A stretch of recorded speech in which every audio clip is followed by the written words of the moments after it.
কি লেখা আছে পরের বর্ণ লিখো।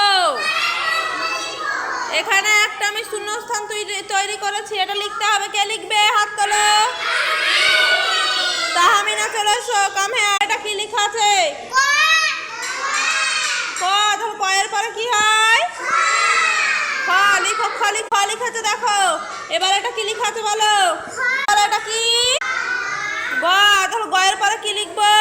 গয়ের পরে কি লিখবো বলো সবাই। ঘ। ঘ লিখো। Very good. দেখো ঘ লিখেছে, হাততালি দাও সবাই তাহমিনার জন্য। সবাই মিলে জোরে করে। চ। তাহলে চর পরে কি লিখবো আমরা? ছ।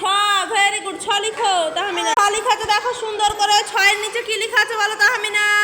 তাহলে বর্গের জর পরে কি হয় বলো। লিখো। তাহমিনার জন্য হাততালি দাও। তাহমিনার জন্য হাত